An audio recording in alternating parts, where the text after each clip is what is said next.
Oh, welcome back to the channel, guys. G Funky Boxing. If you're new to the channel, subscribe, hit the like button, hit the notification bell. We have a very special guest joining me and my co-host Dave Duenas tonight. Referee Jack Reiss is here. Thank you, guys. Thank you, Jack, for coming on. I appreciate the Well, time, man. thank you for having me. Absolutely. I met you down a few weeks ago down in Los Angeles for the Golden Boy card.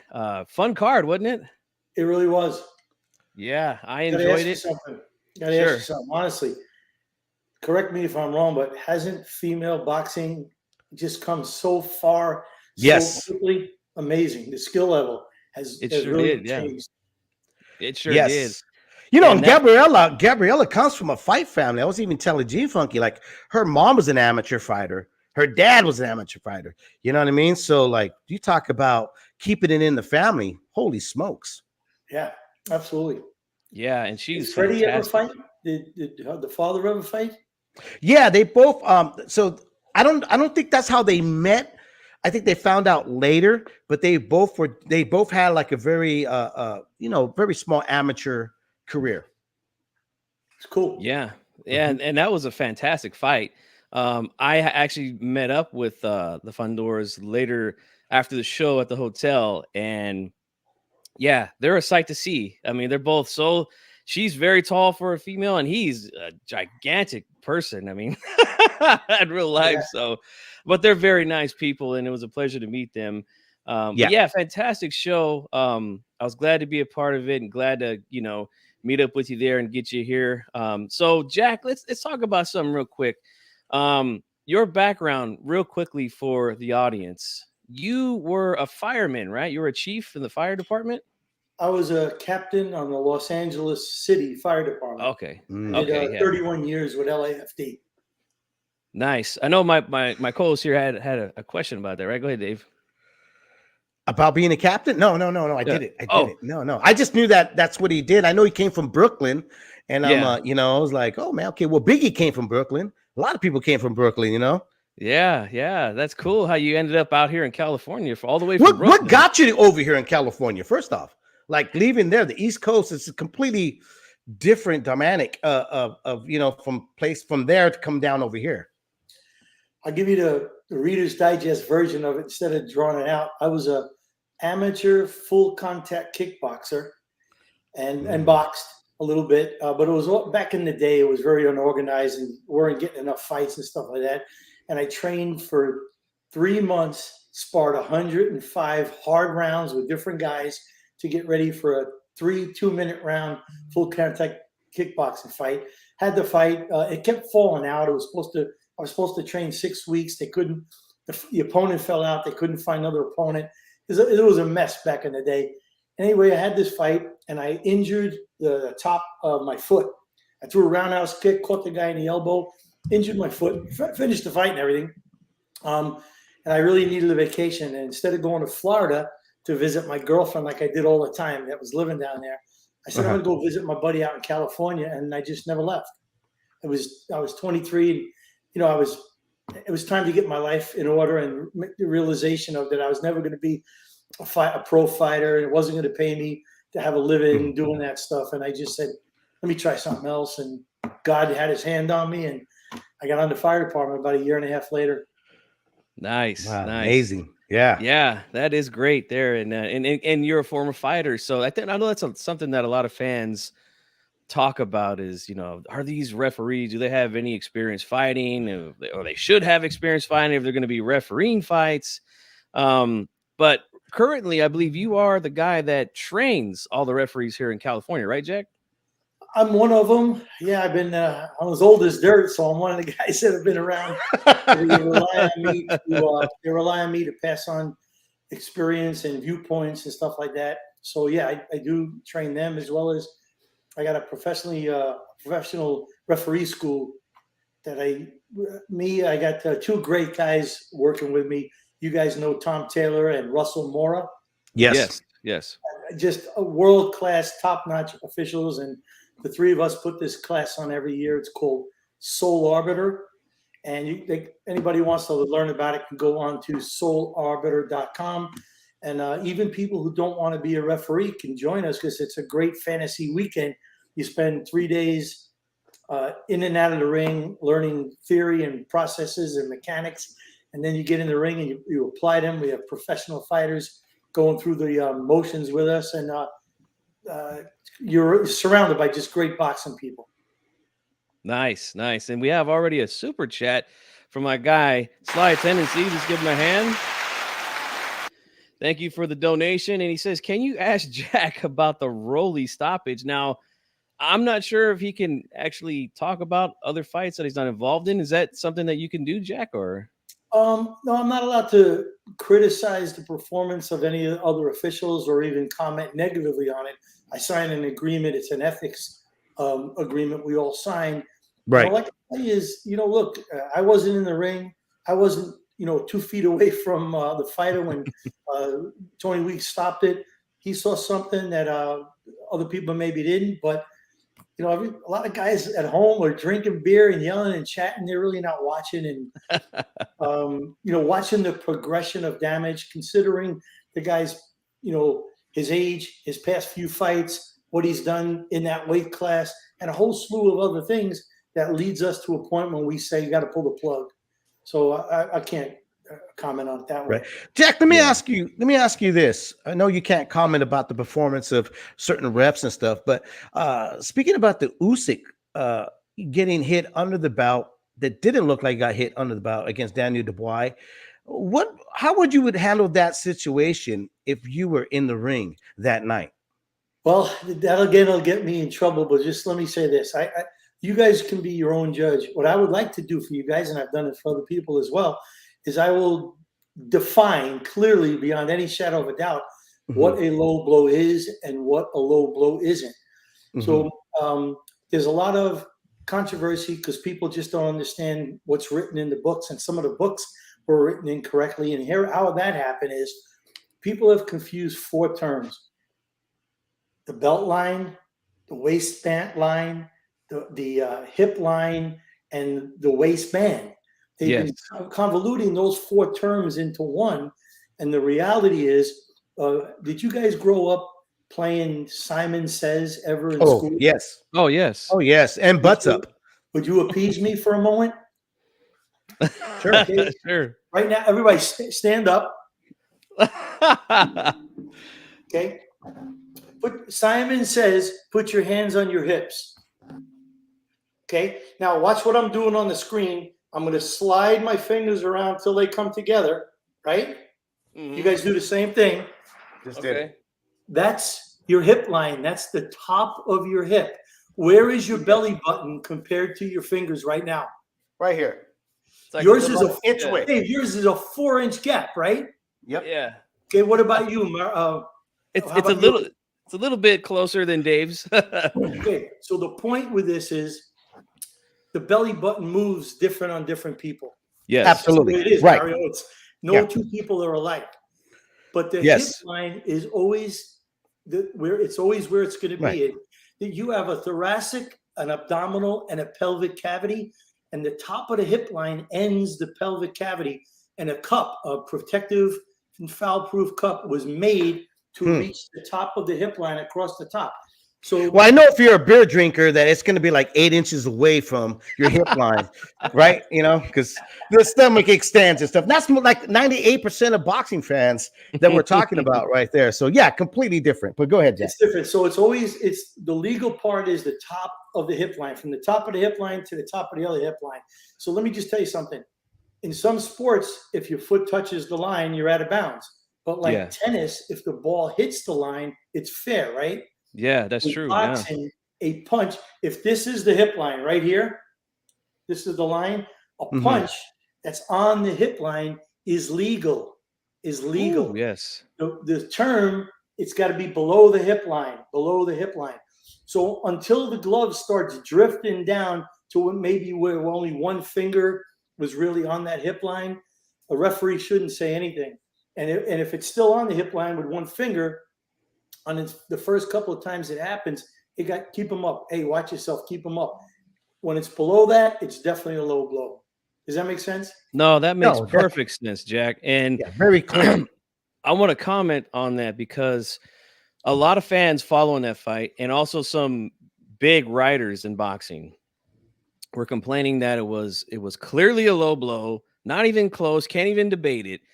And my issue is normally we see whether it's the instructions in the dressing room or the final instructions just before the bell, the referee will determine, hey, this is good and this is good on either guy. And again, because some guys wear the trunks high, you can't see the navel or, like you said, the hip line. Sometimes you can. That didn't happen in that fight. So fans are going off of reciting the ABC rules about navels and, like you said, navels, belt lines, waistlines, all these things. So I'm glad that you said what you said right now, Jack, because that makes complete sense to me. But for some fans, for some reason, it doesn't. I don't get it. Do you guys remember when Howard Letterman used to throw up the rules before the fight up on the screen? I don't understand why they don't do that anymore for us, for fans to understand what they're about to witness or view. I don't understand either, but I got to tell you just brought up a great topic there, Dave. We've lost a couple of icons in the sport, and not only people, but we lost HBO. HBO is the mecca of boxing. Now we just lost Showtime. Boxing. Everything's gone to streaming. And look, change is inevitable. You got to progress, but we've really lost some good old standard icons that we used to have, and it's changing. And social media changed it. And when it comes back to the belt line, the low blow. The other thing that got in the way was modern times and style. So back in the old day when, Tyson and those guys, even before Tyson, in his era, they wore trunks with a 1-inch waistband. Now, what's his name? Emiliano Vargas. Yeah, he wore a 7 or an 8-inch waistband in his last fight with double advertising on it. He had 2 names on it because these guys are getting paid for things, or they put their family on. Sponsorship. Yeah. So the belt, the top of the waistband comes up just below the solar plex. Right. Those are not low blows. Those are legal shots. So it confuses people, but I hope what I was able to communicate to you guys won't confuse people anymore. And going back to the question you asked about in the center of the ring. Yeah. To me, and like my buddies Russell Mora, Tom Taylor, Ray Corona, when we got a fighter that his trunks are high in the center of the ring, we identify the top of the hip. So the fans and the corners, so there's not going to be an argument. This is the line right here. So we try to make it simpler, and some guys just don't do it. I don't know why. That's great. Going back with Luis, and I know, like you said, you can't, talk about that, but is there any time with the commission do you feel that should step in? Because I'll just tell you my thought about Luis, that what he did with the Dubois, and then at the AJ fight with Usyk, he did it twice. He just didn't do it once. These are 2 separate fights. Jack, do you believe that there's got to be a point where there's got to be some type of investigation or something in terms of going back and looking at these fights and going, okay, you might have fell into the whole starstruck moment?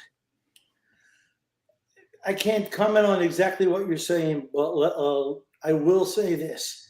There are plenty of times when a rule is violated or a referee has made an egregious mistake, and they don't have instant replay, that the commissions, especially in California, anytime in a fight, either corner, if they feel they've been unjustly ruled in a situation, have 5 days to file a written protest. The commission will take that protest to the next commission meeting and hear from both sides. The referee is normally present, or the judges, whatever the case may be. They show it on a 40, 50-foot screen over and over again, try to make their points. And we have overturned decisions here in California. And I want to add something to that. I make mistakes. I'll tell you guys, I miss things. I make mistakes. I'm human. They're moving one way. I'm trying to not get caught up in the corner. I'm moving the other way. I'm directly behind them. I miss a headbutt or whatever it is, right? It happens. The guys who deny it, those are the guys that you don't want to deal with. We all make mistakes. That's why they have 6 or 8 guys on a football field and they're allowed to get in a huddle. We don't have that. But we have now instituted instant replay in California. and other places as well. It's growing. The ABC just added it. Association of Boxing Commissions.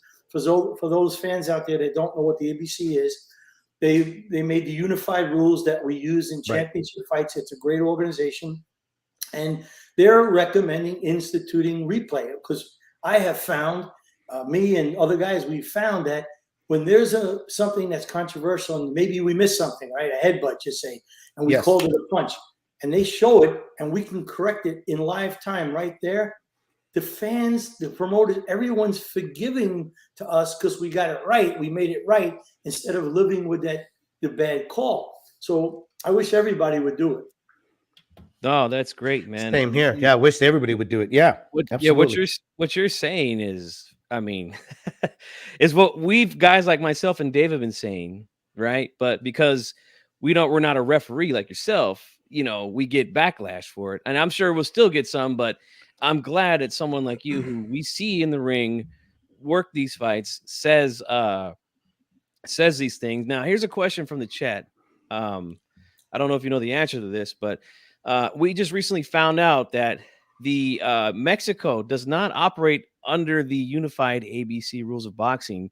Did you know that? And if you did know that, why is that? Because Mexico is actually in their little globe logo that they have, but they don't operate under the rules. Do you know anything about that, Jack? Yes. So that's one of the challenges that we face in boxing. There's a local commission in every state in the United States. There's also Indian tribe commissions within some of the states. Each one of them do it their own way. The UK does it the way they do it. Mexico does it the way they do it. And the beauty of the Association of Boxing Commissions, the ABC, what they did is they unified everybody for championship fights only. Everyone has accepted all over the world that if it's a world championship fight, we're going to use this rule set. When they do the undercards and they do their local shows, they're even in California, we have some different rules here that on non-championship fights we use. I'll give you one of them real quick. ABC, you cannot be saved by the bell in any round. In California, if we're doing an undercard fight, you could be saved by the bell in the last round. Oh, okay. That's just one. That's one of the changes. There's a bunch of them. When a guy gets knocked out of the ring, or a fighter gets knocked out of the ring, also time to recover. Different things are different in the world championship level and in the local level. So, and part of the problem is, how do you tell a good old boy from Iowa your rules aren't good enough? They do 2 shows a year. I'm saying Iowa. I'm not picking on Iowa. Right. A state that hardly does any fights. For some of them, well, it's good enough. Our stuff is good enough. You know what I'm saying? It's hard for people to change. But what makes the change is ESPN and all these other places sometimes will be reluctant to go to those spots to hold a world championship fight because they're not willing to change. They have to agree to use the ABC rules. And a lot of times, because their officials aren't as experienced, they bring in officials from other states or other parts of the world. So the fighters get what they deserve. They get an experienced person overseeing the fight. Has that screwed you guys up in the past? Like, let's just say Iowa, like you're mentioning right now, we're not picking on them, but like you're mentioning right now, let's say they don't budge. And let's just say that the promoter goes, well, you know what? I already have investment. Let's have it there. Has that ever happened where it messes up a ref that goes there believing they're going to use the ABC rules, not the Iowa State rules? I've never had that experience. Everywhere I've gone to officiate, they've agreed upon the ABC rules for the championship bouts. Now, I have assisted and been fortunate enough that they said, hey, would you like to do an undercard fight or two? I said, yeah, I'd like a little warm up before I get in the main event or whatever. And I was under their rules. So I did my homework before I went there. Usually from conventions or traveling around, there's somebody in that state I'm going to know that I worked with somewhere.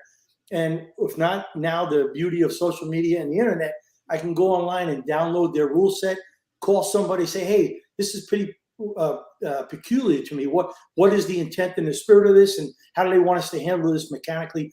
And by the time you get there, if you're doing your homework, you're going to be you'll be okay. But I haven't experienced any problems with it that way. What I have experienced problems with, just to answer your question, though, is with doctors. So, the doctors in other states do things a little bit different than doctors in the real experienced places like California, Las Vegas, Nevada, New York, Texas, Florida, where they're doing all the fights. So a guy in say a slower state, it's either good, sometimes it's the extreme. They get nervous and they stop the fight too quick, or they're just some old timer, and he goes, "Nah, he's fine, let him go." And you're trying to get the guy out of there. Right. He's taking a beating. He's lost on all the scorecards every round, and you could tell. And you want to get him out, and the doctor's going, "He's fine." It's not fun. Oh boy. That's a challenge. Guys in the chat, I see you guys asking a lot of questions. I appreciate the questions. We're gonna get through ours quick because it's not that many. Yeah.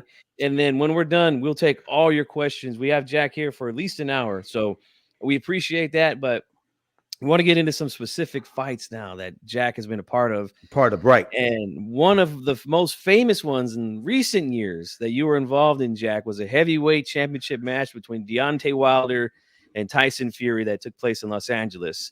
The infamous moment, round 12, what looks like Fury's getting ready to get an easy victory, according to most people. He gets dropped with a nice right hand, left foot combination, goes flat on his back. You're there. Walk us through what you saw, Jack, because there was a lot of conspiracy theories on YouTube in this community, and that's why this community is so terrible now. But a lot of conspiracy theories came from that. I want you to walk us through what you saw there and why you elected to let the fight go on. Do I have the ability to share my screen? Yes, there's an option at the bottom where it says present, and you should be able to share through there. All right. So if you'll appease me for a moment, I got to find the file. We could show the pictures afterward. How about that? I'll look for them while I'm taking you through this. And even if we're on the next topic, we'll get to see the pictures. Sure. So look, guys, absolutely. This was the first heavyweight championship fight in Los Angeles in 22 years. And this was a real heavyweight fight. 6'5", 225, 6'9", 276. Right. These guys were beasts. And it was a very spirited fight. It was a great fight. But what was missing in that fight, there wasn't a lot of damage to either guy. And it was an exciting night. It was really loud in the arena. And I'm not criticizing anybody, but the only people really, really paying attention are the refs, the three judges, and the commission. The commentators are thinking about what's the next thing I could say that's going to make me sound smart. Everybody else is drinking beer and into the excitement, but we're paying attention. So I knew what I had in front of me, and I'm going to show you proof of this when I get to it. But he got hit with that beautiful right and then the left hand that finished him. And when he went down, I'm telling you straight up, it is nothing but bullshit that everybody is saying. That he was unconscious. I'm going to tell you two things that you could verify by watching on your own. He didn't fall flat on his back and slam his head. He took the fall on his elbow and his shoulder, and his head jerked back, but his head never hit the canvas. And then he laid back to rest. And when I saw him go down, I saw the way he went down. I signaled our mechanic to let everybody know I was acknowledging a knockdown. I said down, pointed Wilder to the neutral corner, flipped my head and picked up the time from the timekeeper, which I could hear her yelling, and she stood up. It was great. And when I turned back to look at Fury, his right leg was up. He was resting his right leg in a bent position where his knee was up. Right. Correct. He wasn't unconscious. An unconscious person would have been out. And the other thing I saw was when he was on the ground, he was squeezing his hands. He was trying to gain his composure. He was a big guy, 12th round, got knocked down. So instead of just waving it off, I said, "Let me see what I got." And in my head, hold on, Jack, because I gotta I gotta get you to explain that, because people that are going to see this that are into the Glovegate conspiracies, they're going to say, "Wait a minute, how in the hell did you see his hands squeeze?" His gloves were moving. Exactly. Okay. Just want to make that clear. Yeah, his gloves were moving. When I look, when I'm in there, not me only, all of us, Right. you're at a heightened sense of awareness. You're focused, and the more you do this, the easier it becomes. Neural pathways. Your brain is taking information in different than someone that hasn't done it before. And I was watching this thing like like I always do with fights, and I watched him go down. I watched the 2 shots that hit him. I watched how he took him, how he fell, how he landed, what he did when he was down there. And when I turned back, his leg was up, and he was, as I was walking in, he was just doing this with his gloves. So I had in my head, I was counting 2, 3, and when I got to just after 2, when I got over to him, I could see his eyes were open. They weren't open fully, but his eyes were not closed. And when I kneeled down and I said 3 or 4, his eyes were definitely open. And when I got to 5 or 6, I can't remember what it was, he really opened them, realized it's time to get up, and he started rolling over and getting up. He was never totally unconscious. Even when he said that, it's to sell the next fight, in my opinion. Exactly. Right. And you can see in this picture right here, this is what I used to let my audience know that you were coming on today. And you could clearly see right here, like he's describing. Look, you see the leg is bent right there. You see Right. him standing right over Fury's face. Right with the shoulders up. fingers. Right shoulders up. Letting Yep. him know where he's at with the count. And Fury's eyes are wide open right there. Okay, so let me just say something to you, though. Mario, at that point, you could see my fingers. I was at 6. That's when he popped his 5 is when he popped his eyes open, and 6 is when he started rolling over to get up. But I'm looking for I got the file up, and I'm looking for the shot that you could see when I turned to him what he was doing, and I'm trying to find it if I can. Nope, that ain't it. I'll find it, but you'll see his leg was up, and I've got a multitude of pictures. If I would have known you would ask this, I should have had it ready. Actually, How do you feel, Jack? Let me ask you, how do you feel being part of one of the, right now in history, one of the biggest conspiracy trilogy fights? I really look at it as I was blessed to be part of one of the key moments that'll live for a really long time, if not forever, in heavyweight history, where a guy got dropped in the 12th round and got up, regained his composure, and he survived the next 20 seconds because Wilder came in like a beast trying to finish. Yes. And right. After that 20 seconds, Wilder was shot. If not shot, he was tired. Punched himself out. Yeah. That round from that point on. Mm-hmm. So I feel good. But how do I feel about the controversy? Yes. This is the world we live in today because of social media and technology. People sitting, I'm going to go back to Iowa. Some guy that doesn't have an athletic bone in his body sitting behind a computer that never played sports, that's 400 pounds.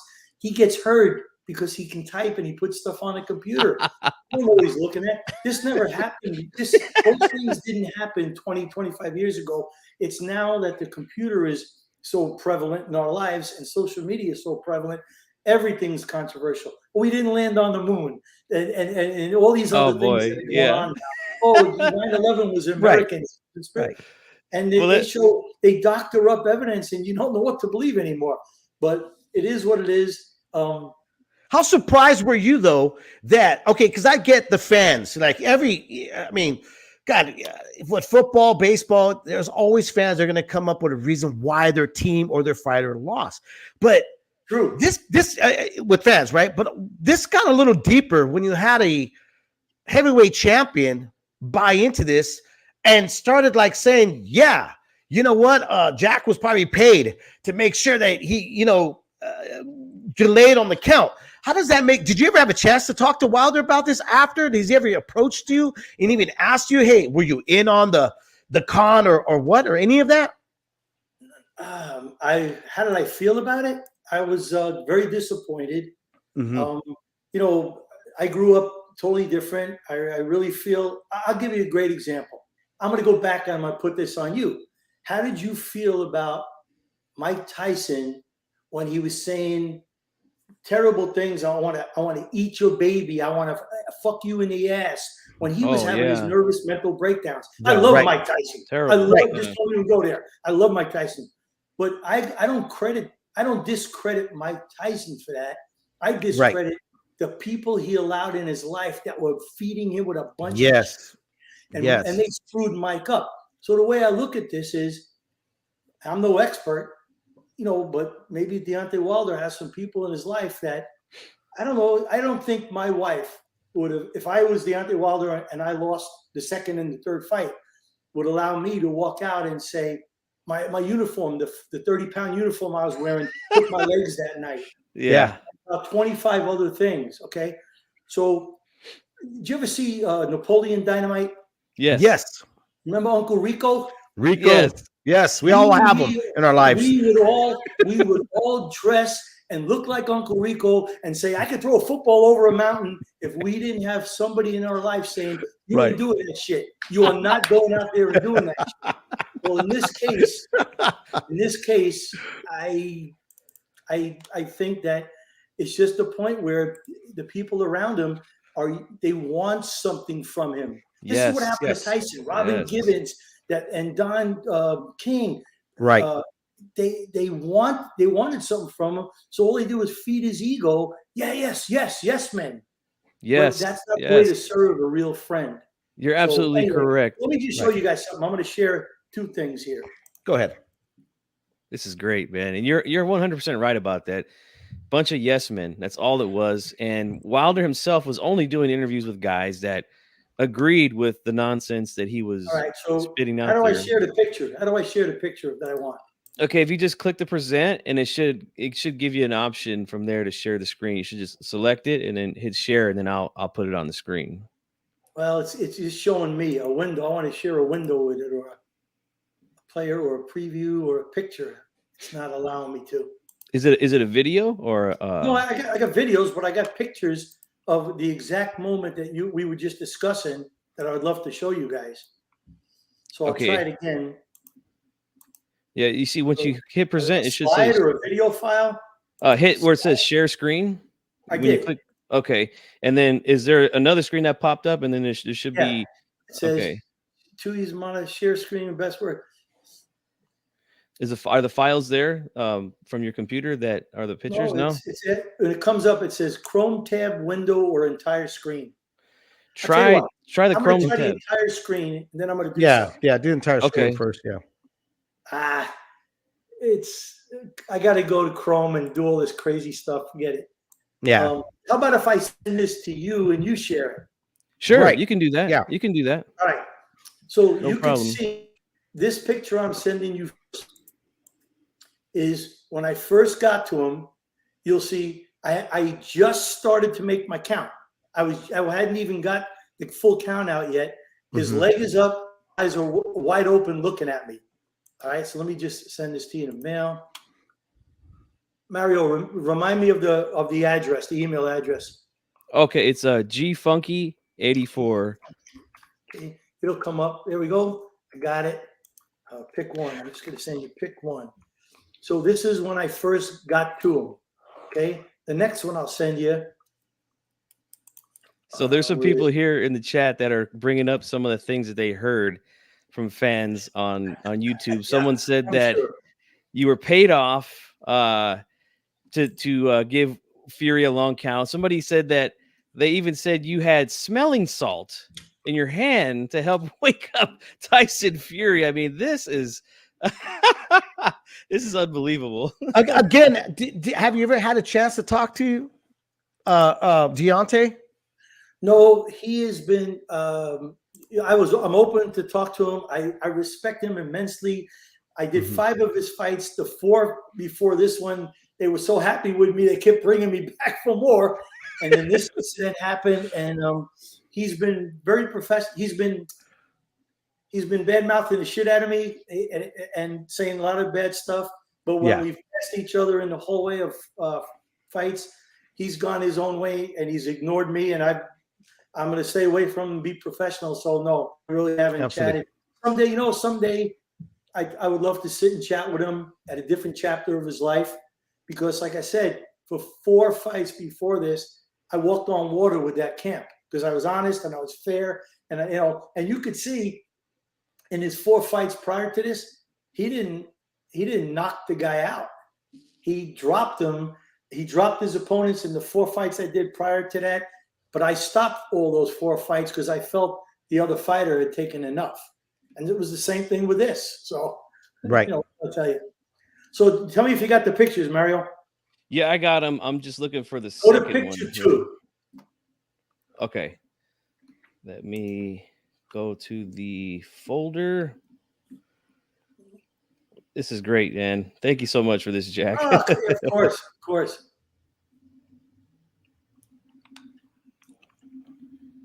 And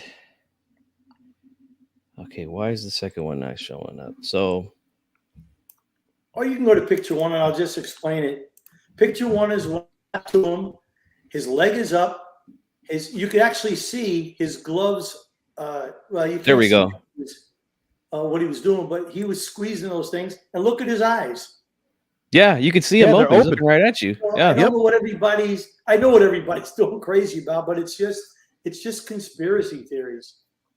No, it really is. It really is. And You see that He's right literally, you can see he's literally looking up, counting stars. He's looking at me. He's literally looking at me. His eyes are slightly to the right and looking straight at me. yep, I argued with guys in the lead up to the rematch about this. One guy actually told me that he could have been killed. Reese should be fired because Fury could have been killed that night by Wilder. And I mean, it's like, dude, he got up and he actually hurt Wilder later in the round. Like, I mean, you know what? It's crazy. You know what's crazy, G Funky and Jack, is, tell me if I'm wrong about this. We're fans that anticipate a moment that we're not sure is going to happen. I'm at the movie theaters. I watched in the movie theaters here in town, and I remember him getting dropped. And I remember the exact moment. I'm sitting there with other fans, and I looked over to the left for the guys that listened to Leaving the Ring that showed up, and I go, it's over. It's done. I actually stood up, like thinking, like, I'm going to walk out. That's it. It's over. He rises back up. And I'm just like, here's the moment. These are the moments as fans that we wait for. It just makes me cringe, and it disappoints me in how fans can literally shit on a moment that we waited for.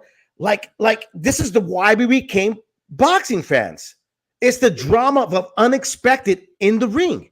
But this is the world we live in today. This didn't happen before social media.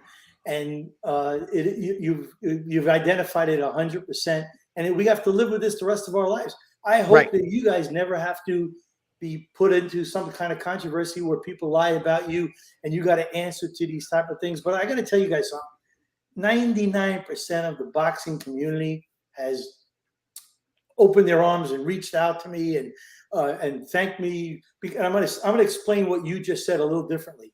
Go ahead. People come to see a boxing match to witness the human spirit. Someone taking a beating and refusing to quit and keep going. That's what happened with Tyson Fury. He got dropped big time in the 12th round, refused to stay down, got up, regained his composure, and finished that fight moving forward. That's what we go to boxing for. If that guy could do it, we could do it. That's what really think Tyson when we watch these fights. Okay, found the video. Finally. His eyes are open there. Let's go ahead and watch it again. That's a perfect spot right there. Did anyone in this arena really think Tyson Fury? That's where it started. If you could, okay. Right there. Wilder is making the sign of a chop the head off sign on his throat. He's just finishing, and I'm looking at the timekeeper to pick up the clock. His Fury's laying on his back, going, "Holy shit!" And his eyes are open, his leg is up, and you can continue it now. Okay.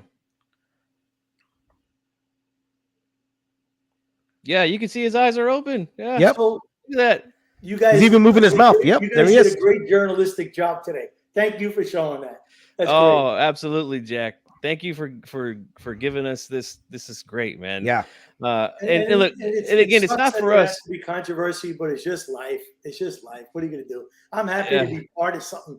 Look, it's just a regular guy like you guys. I put my pants on one leg at a time, like everybody else. To be part of something like this that I could, as a highlight of my career, I'm a happy guy with all the controversy or not, and I'm blessed. I'm blessed to be part of it. Oh, and I was going to tell you something else about that. Oh, so let me just explain something to you about the long count. So look, I didn't make that up. The ringside physicians, one of them led by a neurologist, taught us. Let me start by saying this. In the old days, you went down, very old days, they were allowed to hit you as soon as your glove came off the canvas. Jack Right. Dempsey, Jack Johnson, there were fighters dying. So a public outcry came and said, hey, you got to regulate this sport. And that's where we all came in commissions. But back in the day, in the 50s and the 60s, the fighter went down. The guy counted when he got up. You know, he counted. If he didn't get up by 10, the fight was over. If he got up, he wiped his gloves and said box. Those guys were all getting knocked the out right afterward. And as things progressed, the ringside physicians, who some of them said a neurologist, teaching us, you got to test his cognitive intelligently defend himself. You got to test his logical function. What I'm talking about is it's no different than what a cop does when he suspects that you're drunk behind that wheel. He gets you out of the car and he makes you walk. So we want to test this gait. It's called the referee's gait test. So back in the, say, the 80s, 90s, we used to say, you okay? The reason we did this is because when, as a first responder, I can tell you this, when you have a concussed patient or someone that's unconscious, the first thing you want to do to stimulate a response is shake and shout. The first thing is a verbal situation, and then a physical shaking and shouting to get the guy's attention to make him focus on you.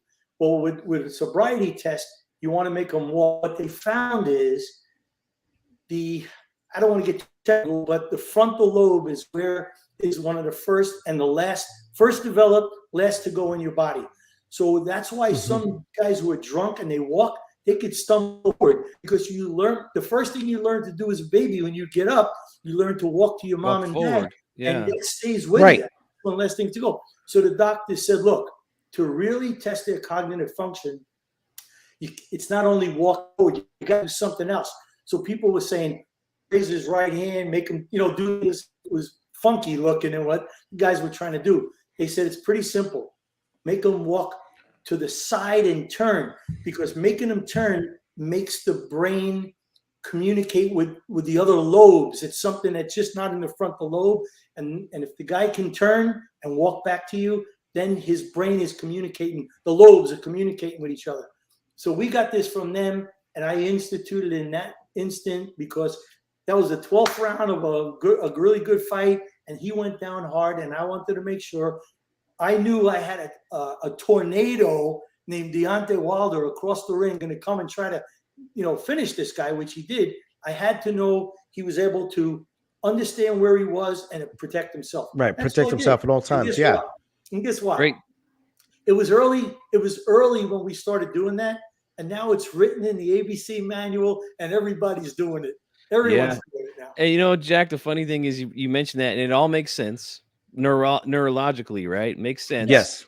But people still complain about that. They're like, I can't stand that he makes them go this way and that way. I mean, I've heard it all, Jack, but on this channel, we got the best fans in YouTube, and this is exactly why, because I was literally just about to ask you this after we got off the Wilder Fury thing. Another super chat here from my guy Sly Tendencies. He says, Jack's finest hour was when he fined Ward and Rodriguez 2 points each. It said, knock that shit off. I haven't seen a ref go in like that since Mills Lane. Right. I was going to ask you about that. That was another one of the most famous moments you were involved in that fight. Round 4, a lot of holding, a lot of clinching, a lot of inside fighting, especially with Andre Ward. He was known for that. But in this particular moment, early in round 4, there was some hitting behind the head. There was guys were getting a little heated, and you even got mixed up, and you got caught with a punch, right? Yes. Okay, let's talk about that. Mario, I didn't go down, Mario. They didn't. There it is. Down. There it is. That's right. So walk us through that moment as well. And you also recommended that the commission fine both of them. Yeah. So kind of walk us through the whole thing there, Jack. Listen, the backstory that you guys don't know, and you'll once you hear it, understand. I swear to you, when I walked in the arena, you could feel the attention in the arena. I had my clothes in my bag, and I got approached by the promoter. Then I got approached by what's his name, Rodriguez's camp, and everybody was pointing fingers and arguing and yelling. I said, "Would you mind if I go change my clothes before we discuss this?" And I could say, those two guys hated each other. Yeah, literally hated each other. And what you don't know, or you might not remember, is I love Edwin Rodriguez. We know each other, but I'm telling you what I feel. I don't think Edwin thought he could beat Andre at the 168 or whatever the weight was. Yeah. He came in 10 pounds overweight. You guys remember that? Oh, 10 pounds.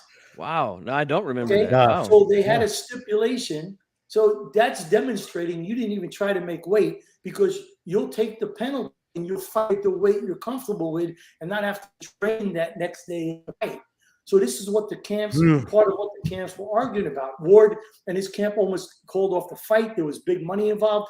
They took 200,000 or 200 from Rodriguez. They gave the commission 100,000. They gave Ward 100,000, something like that, just to make the fight, because it was the main event. And they made a stipulation that Rodriguez can't weigh more than X amount of pounds on the next day. They did the day of the fight weigh-in. So the morning of the day of the fight, somebody from some thug that I don't know how he was involved with Ward's camp, he went. They were supposed to weigh in at 9 o'clock, and they were trying to throw Rodriguez off. They went and they stole the scale, so he couldn't weigh in at 9 o'clock. I remember that. Yes. So he would have to hold his weight until they could figure this out. They caught the guy running through the arena with the scale, and they got it back, and they got him on. So there was so much tension between these two guys. Yes. So now we start the fight, right? And they hated each other so much. It was like two kids in a playground just wailing away at each other with just dirty stuff. It was 1-2 hold wrestle. It wasn't a clean fight. And I was trying to get control of it, or keep control of it, so it wouldn't get out of hand. Because the last thing I ever wanted to do is disqualify somebody in any time, but especially in a fight like that. And I'm sorry for the long-winded story, but I think you guys needed to hear the background. No, that's great. Yeah. That's great. So what you guys don't know is every round I was talking to them where you couldn't hear me. Guys, knock this shit off. Andre, let him go. Edwin, keep the punches up. I was just trying to, like you do with your kids at home, right? Right. In between rounds, I was going up and I was saying to their trainers, hey, I'm telling you, they're getting to the limit where I'm going to start taking points, or worse, take control of your fighter.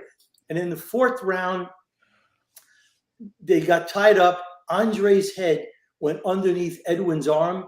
And I said the word stop. And I told him in the dressing room, anytime I say the word stop, anything you throw after stop or anything you do after stop is a foul. So I said stop repeatedly. And Edwin, instead of staying still, he started walking backwards, and he raised his shoulders and his arm, and he was doing a guillotine to Andre. Yeah. Andre threw a punch over the top and cracked him, and they went flying into the ropes. So I jumped in to grab them to stop the progression of the fouls. And when I grabbed Andre to spin him off, Rodriguez hit me with a shot. So I felt like this was getting out of control. This is not going in the right direction. I got to make an impression on them that this is not acceptable. This is HBO, the highest level of boxing, probably in the world, and they're carrying themselves like two kids in a schoolyard. Right. So I figured, like offsetting penalties in football, give them both penalties, fouls, take some points. So the guy who does the next thing out of line, he's probably looking at disqualification. And for their other stuff, I recommended a fine to let everybody know now they just start losing money. And it worked, because they came out, and then we got the other 8 rounds in. Right. Yeah. That's great, Jack. And yeah, that's one thing that I'll say to kind of add to that with the wrestling and the holding and things like that, because there is confusion amongst boxing fans as to what's legal and what's illegal when it comes to inside fighting. Now, I've been saying this for a while, especially when I do prediction shows where I know one fighter is known for holding or clinching. I'll make it clear. I'll say, look, guys, clinching is legal. Holding is illegal. Right. So, Jack, if you could talk to the fans real briefly about that, explain to them what is a clinch and what is a hold in boxing? Mario, that's a great question. And when I say this, I'm going to say it twice, and we're going to leave it alone for about 10 seconds so it drops in on everybody's head. Clinching is legal. Like you said, clinching is an offensive technique used to navigate the ring. Clinching is an offensive technique used to navigate the ring. I got my back against the ropes. I've been boxing this guy all night. He's got me up against the ropes. I don't want to be there. I clinch up, get my back off the ropes, push him off, and I'm out. That's clinching. Temporary stop action, temporary a way to move out of a bad position into a better position. And as long as you're letting go when the referee says let go, and as long as you're not stopping the total progression of the fight, it's legal. But when you do it repeated and it starts stopping the progression of any fight, or you do it where you're wrapping the guy's arms up and you're holding him and you're not moving and you're not trying to get into a better position, that's holding. Yes. Very well said. And I always explain this to fans as well. I explain this to fans as well, is if you hold the body, that's holding. If you hold the guy's head, kind of like you described with Rodriguez and Ward, that's holding as well. Bending below the waist. Sometimes they end up in those dangerous positions, Mario. There's positions in boxing that happen because it's two guys going at it. Yeah. Or gals. So there's always going to be dangerous positions. And the head underneath the arm is more of a dangerous position that the referee has to stop and break them. It's not necessarily purposefully holding. They end up there. But the holding that I'm talking about is where a guy wraps a guy up with no intention of improving his position. He's just stopping the progression of the fight. Just stalling the action. Now look, we let guys hold too. I let guys hold too. You know when? When they're hurt? Fucking hurt. Yeah. When they're hurt. Yeah. Because if a guy's holding, I know he's thinking. Yes. He's trying to survive the moment. I'm going to give him that. I'm going to say, let him go, and then I'm going to break him. I'm not going to penalize him if he's hurt and he's holding. He could run, he can hold, he could take a knee, he could fight back, he can do a lot of things. But holding is a conscious decision, and I'm happy about it. I'm not going to let him hold, but I'm certainly not going to admonish him for holding unless it becomes excessive. And when you say excessive, that's completely up to any referee's discretion. That includes if you're a referee in the fight, right, Jack? There's no limit, right? Correct. There's no if he does it 3 times, you take a point on a low blow or anything. It's just your discretion based upon what happened, the history of the prior rounds, and where you are at that point in the fight. And it changes fight to fight. Again, like I said, if the guy's in trouble and he's holding, I'm going to give him a lot more leeway than if he's holding and he's not in trouble. He doesn't want to be there. Yep. Like we've seen several cases in the last couple of years, like a guy who's known for holding a lot, Devin Haney, was able to hold George Kambosos close to 100 times in 2 fights down in Australia. Never once was warned. Never once was a point taken. Earlier this year, Caleb Plant held Benavidez about 60 times in that fight. And Kenny Bayless, again, no point, no warning. Now, I know you can't comment on those things specifically. I'm just giving examples. But then we see a guy like another guy from California, Thomas Taylor, good referee. When he did the Magsayo Figueroa fight, he made it right away. I believe it was like the 3rd or 4th round where he told Magsayo, look, you got to stop this holding. Stop holding. Right. I'm going to warn you. You need to stop the holding or I'm going to take a point. 2 rounds later, he took a point and then the fight changed from there. So yeah, it's a different everywhere. Like you said, every situation is different. I think for most fans, they really want to see a little more consistency because it does make the fights very, very boring to watch. It's almost like watching wrestling, like UFC or something like that. Sometimes. Right. Is this something that should be advised, Jack, to referees before they go into the fight? Should they watch tape on the assignment of fighters they're going to work with so they can kind of more or less know what they're going to be dealing with on that night? It's a very good question, Dave, and I'll explain to you. We are not like the NFL, NHL, Major League Baseball. We don't have one single entry point that tells us what we're supposed to do. Mm-hmm. What I hate about boxing is you 2 guys right now. Right. If you knew someone influential in boxing, 2 weeks from right now, you could be judging fights, and very shortly after, you could be reffing in some state somewhere, some country somewhere. You're going to fight them? You know, if I was a ref and they brought you on and I was living in a place where I was hardly getting any fights, I got no power against these people. And we see it all the time. We see people that are reffing that shouldn't be reffing. That being said, there are old school ways to look at things, and there are referees that think, I don't want to know nothing about the fighter. I never look at the fighter. I don't want to know nothing. I'm going to deal with what's in front of me. And I'm different than that. Tom Taylor was a great referee, and he did his job in that fight. And the reason I know he did his job is because you got it, Mario. You said he warned him, and everybody knew it was coming. When he took that point, there was no surprise to anybody because he gave him some leeway. He probably warned him 10 times where you guys didn't even hear it. But then he gave him that hard warning to let him know, that's it. I've seen enough. And when he took the point, were you mad at Tom? No. That's what you're supposed to do. So getting back to the question, me, Tom, Russell Mora, Ray Corona, the guys in California, and some good friends of mine in other places, I want to know everything I possibly can about the fighter before I get into the fight. It's information. It's tools in my tool chest. It doesn't mean I'm going to take points or anything right away, but at least I know what I'm dealing with. I could at least address some things in the dressing room before the fight that I'm not going to tolerate. So he's been warned already in the dressing room. A guy who has a tendency, like what you guys don't know is I took this approach for Wilder Fury, and I'm not going to tell you what it was, but I warned both fighters about 2 or 3 things that will not be acceptable to me that night, and they never did any of those things. Wow, that's great. And what you don't know is, well, even before the fight, the things we did. But I personally like to know everything I can about the fighter, what I'm dealing with. And our commission, Andy Foster and Mark Relier, the chief inspector, they bless us. They give us information on the fighter that I wish every commission would do. We get this BSI index. We get all of their you can look a lot of this stuff up on BoxRec, but there's also things that you can't look up on BoxRec. And I like to look at, okay, what this guy do in his last 5 fights.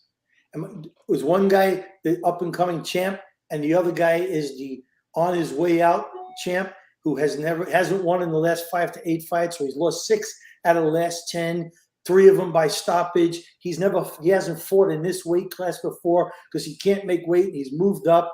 You know, all these things have a factor in my mind on how long of a rope I'm going to give this guy when he starts getting in trouble. And it's the same thing with if I see him or her doing something repeatedly, and I've seen him do it in other fights, believe me, I'm telling him in the dressing room. The other part of it is that I'll give you a little inside information. Mm-hmm. You go in the dressing room, everybody's trying to get an edge. We go to give pre-fight instructions before each fight. You guys know what that is? Yeah. Okay. For the fans who don't, it should be pre-fight expectations. We meet with each fighter one-on-one with their chief second. There's a lot more people in the room a lot of times, but it's our time with the chief inspector, who's the only person I want to deal with in the corner, and the fighter. And we tell them what we expect from them and what they can expect from us. Right. And when we're done, we usually say, you got any questions? And inevitably, the guys who are nervous or the guys looking for an edge, well, yeah, last fight he fought, he used his head. He's always doing this, blah, blah, blah. And my answer is, listen, that was that fight. That's not going to be acceptable this fight. And now that you've brought it up, I've watched you on your last 3 fights and you do some excessive holding. That's not going to be accepted tonight. So I turn it back on him to let him know I know about both of you guys. You know what I'm saying? Yes. Yeah. And it works well for me. It works well for me.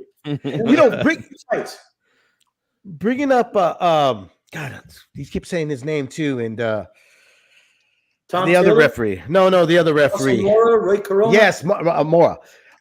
Bringing up Mora about the low blows of the Albeco and Modest fight. Let me ask you this. Do you guys ever go back here? After a fight, you hear a lot of criticism on a particular fight, right?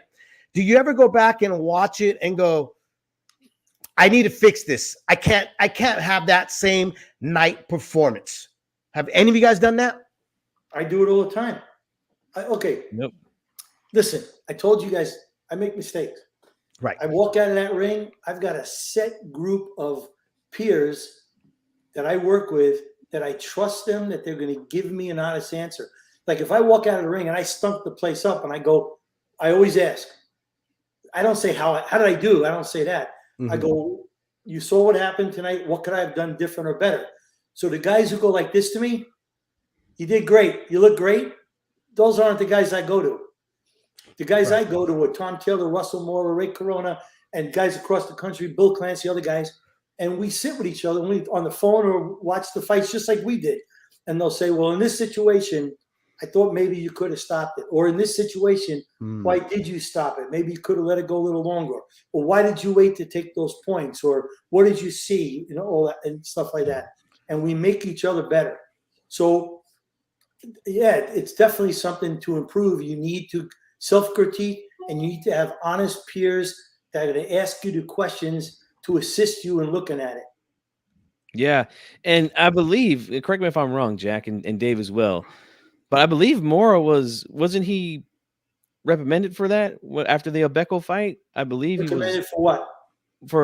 I thought that was, I could be mistaken, but I thought maybe they had took him off. You mean suspended or something like that? Yeah, yeah. No. Let me just tell you something. I'm going to say the name. I'm going to tell you, okay? Al Bernstein, he shouldn't have done what he did. He blew that up way, and he's done it in the past with other stuff. Maybe he's too old. He needs to go. But I'm telling you, he thinks it's funny, but he doesn't want to get challenged and actually sit down and look at this stuff and decide what's what and talk to us and say, hey, this is the way we're looking at it. Al, is there something we're missing?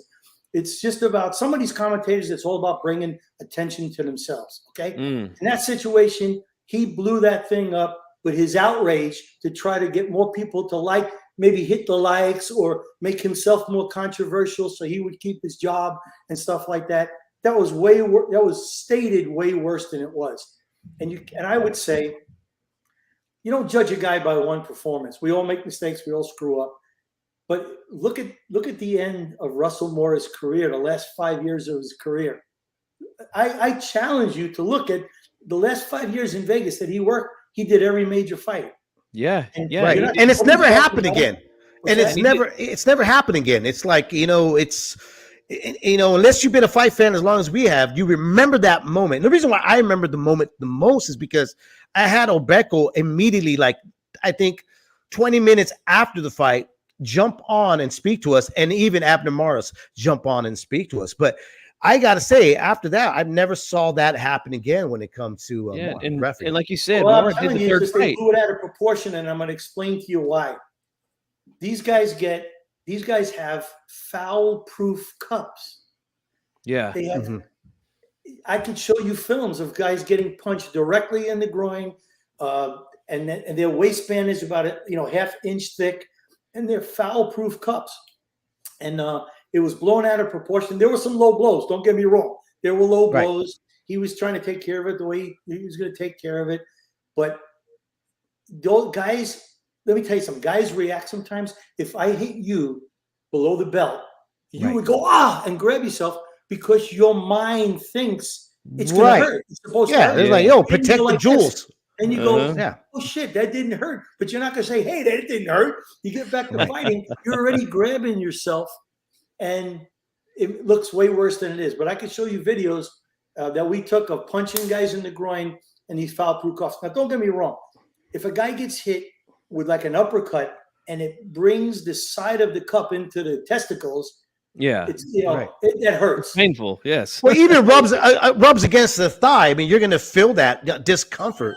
I mean, yes, very sensitive. But I do agree with you. There have been guys that have taken advantage of getting hit below the belt. Like one comes to mind with Johnny Tapia. He got in there with a guy. If you remember that fight, the guy got hit and he started rolling around like he was on fire.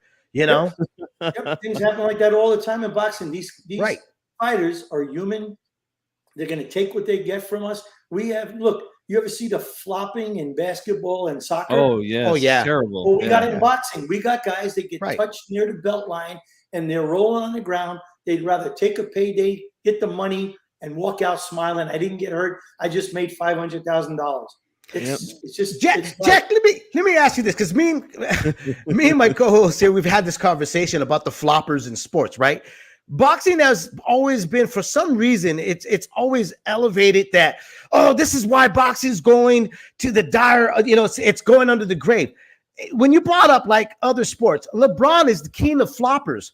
How come the fans are not that? They don't have that same reaction in other sports, but in our sport, it's the end of the world. It's the end of the sport every single time out. I think it's because people come to see. It's not a look.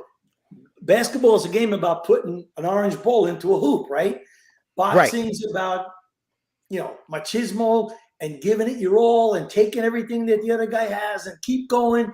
So when a guy goes in the tank like that, it's disappointing. Like what people didn't understand when Roberto Duran said no mas, right? That time everybody went crazy. And look what happened with Chavez Jr.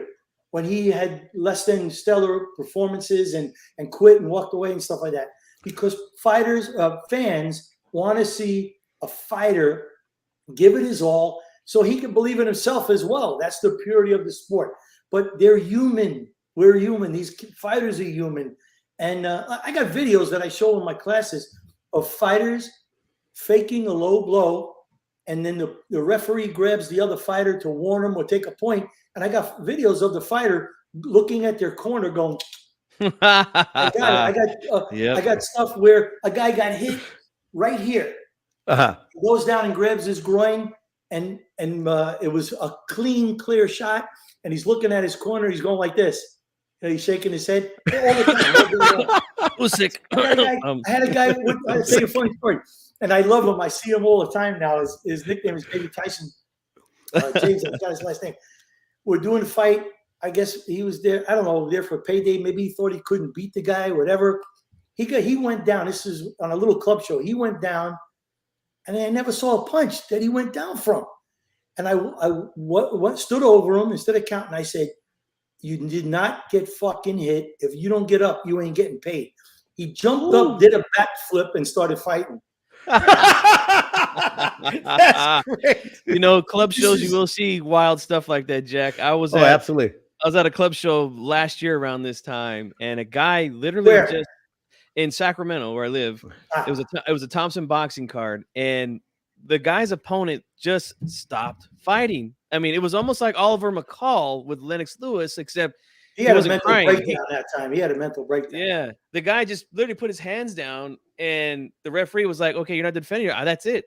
It's over. You're not defending yourself. You're not even trying." And he just stopped the fight. It was one of the weirdest things I've ever seen. He wanted out of the fight. Yeah, he was looking for a way out. Yep. So, and our job is supposed to be sometimes a mind reader, and we're supposed to help pull these guys out of a fight when they feel that they can't win anymore. They've taken too much damage. You got fighters that will never quit in front of their father. And their father's in the corner. You got especially the Mexican, Hispanic fighters for sure, and now the European, the Russian fighters from Ukraine and places like that. When their fathers are in their corner, they will get killed in that corner. They will die on the sword. And if the corner's not going to stop the fight, me and the doctors, we got to be the conscience in that corner. And if the guy, think about this, if the guy can't win on the scorecards, he hasn't demonstrated he has a real puncher's chance. He's got visible physical damage. Like, what's the point in letting him finish those next 4 or 5 rounds? Have you ever been in that position after the fight? Times. Physical heated, like a really heated moment where the father thought, "Hey, like, why did you stop it?" And you had to explain to them, like, "Hey, man, I saved your son's life or daughter." No, I gotta tell you. So, with experience and disappointment comes knowledge, right? So I've been in those situations where that happened to me, and I've learned, as well as other good refs. And now I try to never make it a surprise for the fans or the fighter when I'm about to stop a fight. So if I see a guy taking a beating, I'm bringing in the doctor to find out if there's a medical reason we need to stop this fight. And we're going to talk to that fighter one-on-one. But I'm also always asking the cornermen at some point in the fight, Hey, you know him better than me. You spent all this time with him. He don't look right tonight. What is I'm not going to let him take a beating in there. And can I just tell you guys something? The fight the other night with Fundura and Monsina, I think her name was. yeah, Yes. Arelli. Yeah. Yes. I didn't stop the fight. The corner did. Yeah, Yes. that's right. Yes. Because for 2 rounds, I was in that corner saying, she's taking a lot of punishment. I'm not going to let this continue. And we sometimes are conscious of the corner, and they do the right thing. And that's right there. That's the point. I was getting ready to stop it. I was in my stopping mode, and everybody knew that I wasn't happy because I brought the doctor. I didn't bring the doctor in, but I had said it, and they had me on mic and stuff like that. Right. But part of our job too is letting the cornermen know, hey, you're in this with us too. You know the fighter better than us. Don't let this fighter take a beating, because with us sometimes we don't want to stop the fight before it's actual, the best time to stop it, where it's a natural conclusion to everybody watching. That was a good time to stop the fight. Yeah, he should have stopped that fight. Sometimes just before that is a really good time. We want to stop the fight, and we just can't find a moment, and we're letting it play out a little bit. And if the corner's no help to us, it sucks. It sucks. Right. How many of those corners, though, Jack, have you ever looked at and they're in shock of what they're seeing, like their fighter's not performing, or they've never seen their fighter hurt? How many times have you seen that blank stare from them and you go, you know what? I have to make the decision because they're in shock. I don't know if I've seen what you're saying about in shock, but I got to be frank with you. I've seen, there's been a lot of times, every referee will tell you this, in between every round of every fight. I don't know if every referee does this, but I sure do. And the guys that we all think alike, we do this. I do a flyby. We walk into the corner of each fighter in between rounds and just look and listen, looking at the body language, listening to what the trainer is saying, checking with the inspector. Did you hear anything that's going to assist me? Like, what if the inspector heard the guy say, I'm dizzy, I can't see. Oh, yeah. Yeah. So guess what? Time out. We're bringing the doctor, and that's life-threatening. We don't want to do that. So I always take the advice of the inspectors, is why I go into those corners. So with that being said, I know stuff before I see it's going to happen. And I've gone into corners before when a fighter is, many times, fighter is getting their ass kicked, and the trainer is going, you're doing great. Just keep doing what you're doing. And immediately I know I got to get this guy out of there. This trainer's an idiot. They don't know what they're doing. Maybe it's their friend. How many fighters bring their friend to be their trainers? Yeah. A lot. And they don't know what they're looking at, because this is the poor man's sport. Our sport, unfortunately, is the poor man's sport. That's true. I want to work in conjunction as a team with the cornermen. We all do. But sometimes it's obvious to us that, it happens a million times. It's happened to me. Not a million, I'm exaggerating, but a lot, where the fighter, the female or the male, is taking a beating. And I'll walk in, I'll say, you work with this guy for the last 6 weeks. He don't look good to me. She don't look good to me. He's fine. He's fine. He's fine. This is okay. And I know right away, I'm on my own. I got to get help. I got to get this fighter. You got to save him. They're in denial. Yeah. It's like sometimes they have so much of their own being invested in that fighter. Like what you were saying, they're shocked, Dave. Or maybe sometimes they have so much invested, they're looking through rose-colored glasses, and they're not seeing their own fighter just taking a beat. Yep. Yeah, that's so terrible. What? We got to get him out. Us, me, the doctors, the commission, we got it. And then you got to. We stopped it. What are you going to do? Yeah, you got to save them from themselves. That's true, because these guys a lot of them are tough. They don't believe the fighters from the matchmakers, from the promoters, from their opponent, and themselves. Fight fans don't realize how important it is to have the third man in the ring. And Ray Corona does a great podcast called Third Man in the Ring. There's so many things that need to be repaired in our sport. It's not one. There's so many different stuff. Yes. But judging is by far one of the top of the list here. And I know you used to judge as well. Jack, tell me if I'm wrong. I think, my opinion and my feeling is that we should put judges in a modern room where they can't hear the reaction of fans. They can't hear certain things, influences, so they can have more of a better way of judging a fight by witnessing it away from the crowd. Do you think that could help out the judging problem we've been having in the sport of boxing? I respect your opinion, but I disagree with you, because it's great when you're a judge and you're sitting there and you have your view, the other two people have their view, so you're getting different angles of this. But I like to hear the punches. I like to see in real live time the reaction of the fighter, the effect of the punch, and I like being ringside because it helps tremendously. Additionally, they've tried that stuff in a room and you don't really get it. Watching a fight on TV is totally different than watching it live in person in real time. That's Watching true. it on TV, the problem, and I could show you a great fight out of Japan with I think it was Inoue. I'll remember the fight where the cameramen were inexperienced, absolutely inexperienced, and they kept showing from the waist up of the fighters when they were in close on the ropes, and you missed blows, you missed a ton of stuff, you missed guys staggering, you missed things that happened. A guy went down, his glove touched the ground, you didn't even see it. The worst part about it was they kept changing the camera angle, they kept switching different cameras, and you missed action. As a judge sitting right in front watching that fight, you're responsible to concentrate and see what's going on. But I think the real problem is, and I'm saying this with all due respect to both of you guys, have either of you ever taken a seminar in judging? No. You're cordially invited to come if I ever present one on judging. But wouldn't it be great if guys like yourself, more importantly, the big league commentators on all of the major networks, actually sat in and understood the criteria, but not only under the 4 criteria, how we view that criteria. You know what the 4 criteria are, you guys? Yes. Effective punching, clean punching, right? Effective aggressiveness, effective punching. Okay, effective. Yep. Effective aggressiveness, ring generalship, and defense. Exactly.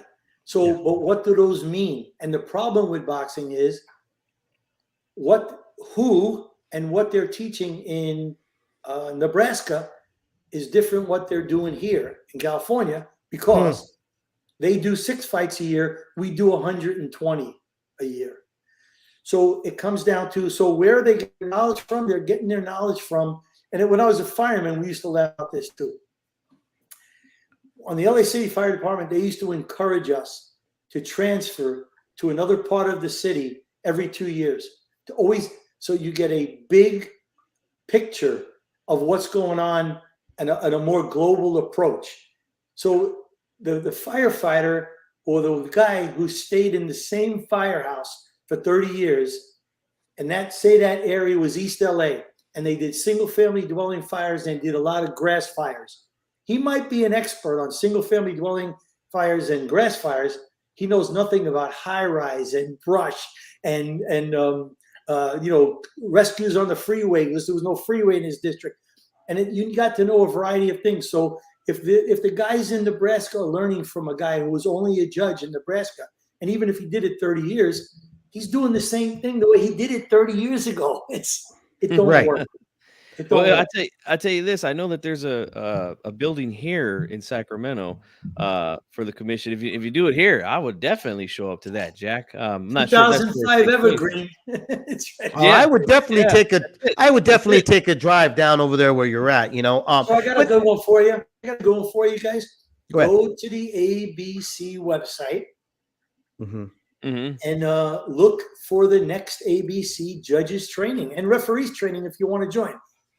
Because you guys have a podcast, I would not be surprised if the ABC allows you to go for free. If you're gonna have to prove to them that you actually have a legitimate podcast and you want to help us by understanding.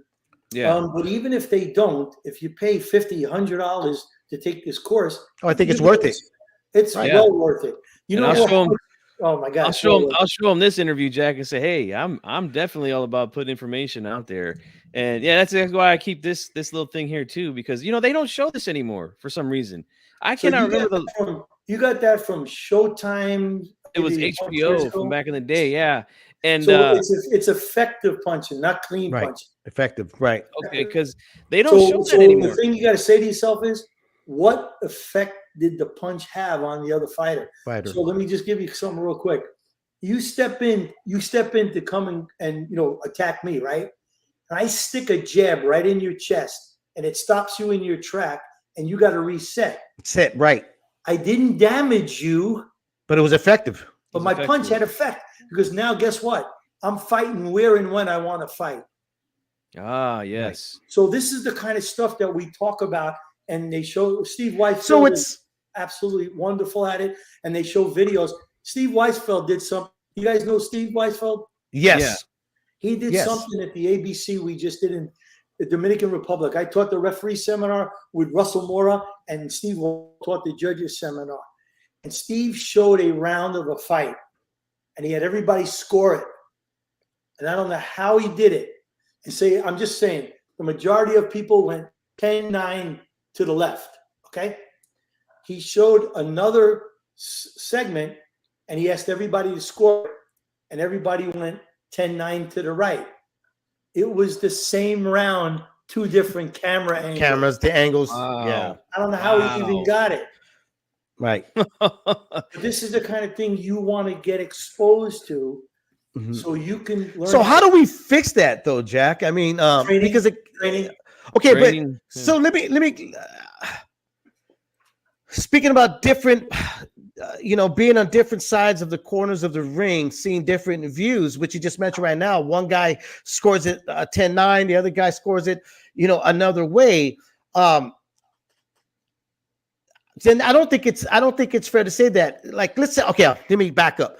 Let's say we got a fight where two judges score one round really close, 10-9.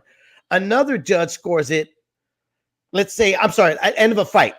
They score it 15-14, two judges. And then the other judge scores it 117, 111. Could that be because of the view that they're sitting at? It could be because of you, but it can also be our scoring system. Nobody's come up with a better way, but close rounds, no one writes it was a close round. It's 10-9. So someone's got to win it. Right. Yeah. If there was two very close rounds, and I tended to favor the guy whose punches were effective, not damaging, and the other guy thought they should be damaging punches. I've scored it one way, he scored another way. I got a 3-point swing because of the way I'm looking at it. The way to do this is with training, and the ABC and all the sanctioning bodies are trying to do this. It's just an enormous project for all of them. Everybody wants fairness. Let me just tell you something better.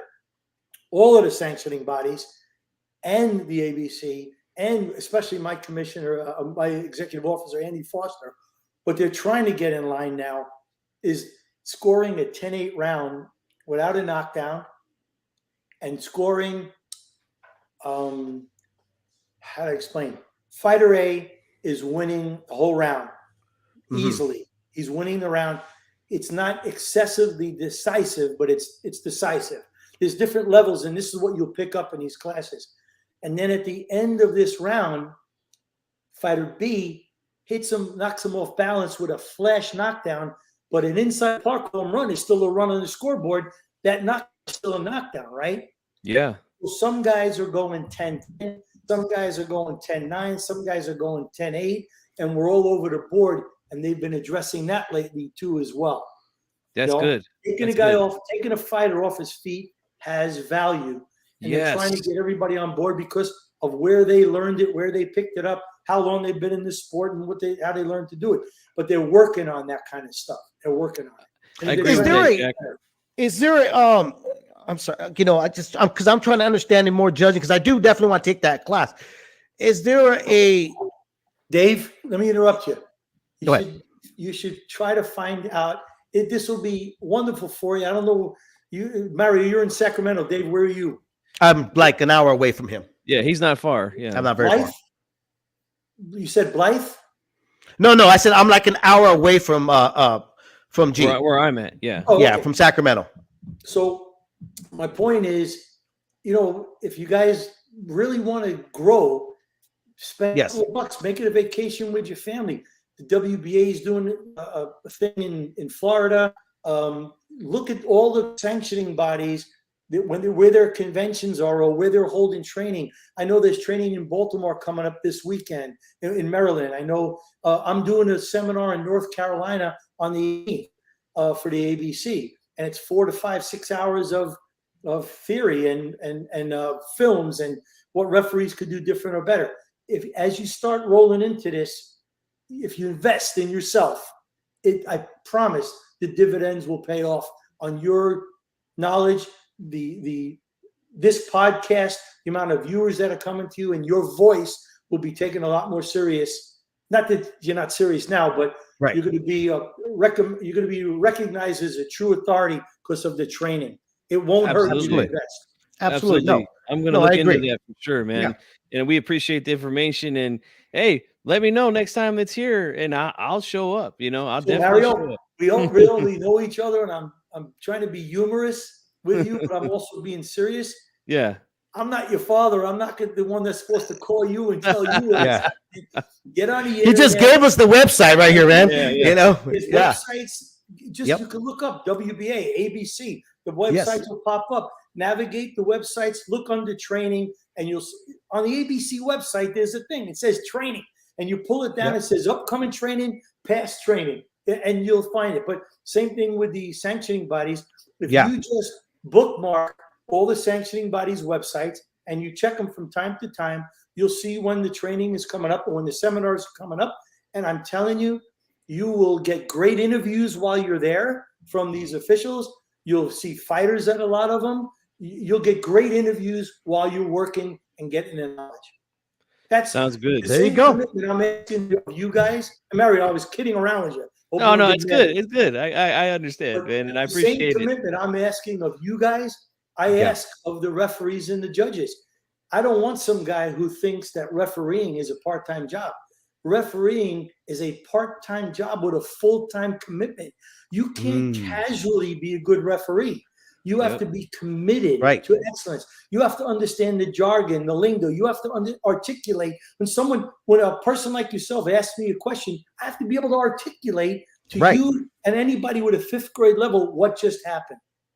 Yep. Well, you just described like 90% of the boxing fans out there, 5th grade level there, man. Yes, sir. Now I want to ask you about one more fight. Yes, anything you want. And then that'll be it for me. But I'll tell you this, Jack. I was at the Top Rank show that was in Stockton, California earlier this year, and you were the referee for the main event, Johnny Beck versus Stephen Butler, I think his name was. Yes. Yeah. And that fight ended in a second round TKO for Johnny Beck. And I was press row, so I was pretty close to the ring. And when Johnny Beck landed that uppercut, man, it sounded like a firecracker went off in the arena. It was just boom. He hit him with a clean left uppercut. But I remember watching that. Now, you gave him a couple opportunities after he went down. His legs were really, really bad. But I remember thinking to myself, oh, boy, they're going to kill Jack tonight on social media. I already know it. And sure enough, I get on, and I'm seeing everything. Jack Reiss is terrible. He should have never let that fight go on. And needs to retire. Don't join the app formerly known as Twitter, now called X, because it's terrible. But explain to us what you saw that night, because I'll tell you what I saw. This is what I thought I saw. It looked like a situation where Butler just couldn't get his legs together, but it seemed like he was very conscious of everything. You were asking him questions. He was answering the questions, but he was just still very wobbly. So explain to some of the fans out there why you decided to let that fight go on as long as it did in that round. I'm going to answer it in 2 ways. Okay. Sure. If I stopped it after that second knockdown, the same people would have been going online saying, it was early in the second round. He pounded his fist. He pounded his fist and grunted and was mad that he got knocked down. He got up. So a lot of people would say, which I thought too, to be frank with you, he didn't have the experience to take the count on his knee, and he jumped up too quick. A good experienced guy stays on his knee, regains his composure, gets up at 8 or 9, and continues. I've seen it with him and other people. So to answer your question, I know the optics were terrible. And if I could take it back, I would, because of the optics only. But the reality is, like you said, his brain was totally functioning and working. He did everything I asked him to do. He just didn't do it well. So I wanted to try to let the fight go to a natural conclusion, because what I had was the first round, 0 damage. Yeah. He got caught with 1 punch, got dropped really hard, got up with showing the desire to want to continue. His brain was fully functional. He just, it wasn't connecting to his legs, but I felt he had the ability to intelligently defend himself. And the reality is, he walked out of the ring, walked to the locker room, took a shower, went home, did not get sent to the hospital, and he survived it. But the optics were terrible for me, because people felt I let it go too long. And one of these situations where, if you stop it on the second knockdown, you're going to get destroyed because it was early without any prior damage. He was on his feet and all that other stuff. I made my best judgment, and if I could do it over again, I would, because of the optics and the feedback I got, I would have stopped it after the second knockdown. That's great. That's a great explanation. And yeah, that's what I saw that night. Again, being so close to the action, I could hear you literally, even though the crowd was going crazy, I could literally hear you asking him. You made it very clear to him. Are you okay? Can you continue? And he said, yeah. I could. So, but his legs were just not there. So that's all I got. Dave, if you have any more, maybe we'll. I got to tell you something else. So here's a perfect situation. Where was the corner in that? Oh, yes, that's true. Yeah. So, and I just want you to understand the mindset. So I am given a world title fight, right? Yeah. And the other guy was, I think he was from Canada. Yes, he was Canada, and Janabek was from. Steve had some experience in Canada, and after that, he's probably never ever going to get another title fight, right? Most likely, yeah. I know that this could be this guy's one and only title fight.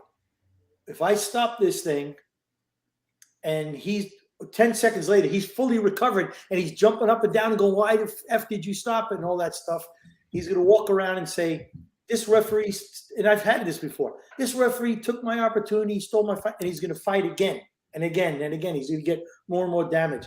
So one of the things I like to do is, I hope this doesn't come out harsh, I like to try, if I can, to let the fight go to a natural conclusion, to where everyone in the arena will say, it's about time Jack Reiss took that point. I'm glad the referee took the point. I'm glad the referee stopped the fight. You follow what I'm saying? Yes. Not too early, not too soon. And it's a very delicate balance. And again, because of the optics on it, because his legs were wobbly, if I could take it back, I would. But the bottom line is, nothing happened to him physically. He didn't. He was fine. His corner and him thanked me for allowing him to, to give it his best shot. But that doesn't alleviate my responsibility or anything, but I'm just saying. Yeah, and as a fan, the first thing I was thinking too was like you said, the first thing you said was, it's a championship fight. You want to give these guys, unless again they're completely knocked out cold, you want to give them as much of an opportunity to try to recover, to try to win that belt, to become a world champion. So, for me, I get it, but again, a lot of fans don't. They just don't. Yeah. And guys, go ahead and drop a few questions here. If there want questions, I'll answer those questions. We'll let them go here shortly. I got one really quick. I got one. Sure, just one question really quick here, Jack. From the refs from the past, did you ever come across like Mills Lane or even Mitch Helper, any of those guys? They leave an impression on you where you were like, wow, I want to model myself off these guys. Anything like that? I've met Mills and Mitch and stuff like that. And let me tell you something. I steal from everybody. When I say that, I'm a plagiarizer. I look at Arthur McKinney and Richard Steele and Joe Cortez and Marty Denkin and Pat Russell and all these great guys we had in California, as well as guys I've seen all over the world. And I still do it, even if the guy is a brand new referee. If I see something I like with that referee has done, he or she has done, I'm going to call that referee. In fact, the making the guy walk to the right or left the way we did. You know the way we make the guys walk. Right, to the right. left? Yeah, yes. Yeah. Mhm. Okay, we've been told to make the guys walk right or left, but I didn't do it quite the way I do it now. I saw Mhm. someone else do it that way. A guy named Eric Dolly out of New York and New Jersey, and a younger guy at the time. Uh-huh. And I called him up. I said, Eric, I just saw you do something. And I really like it. Can you explain to me why you're doing it that way and where you got it from? And we chatted about it, and I started using it.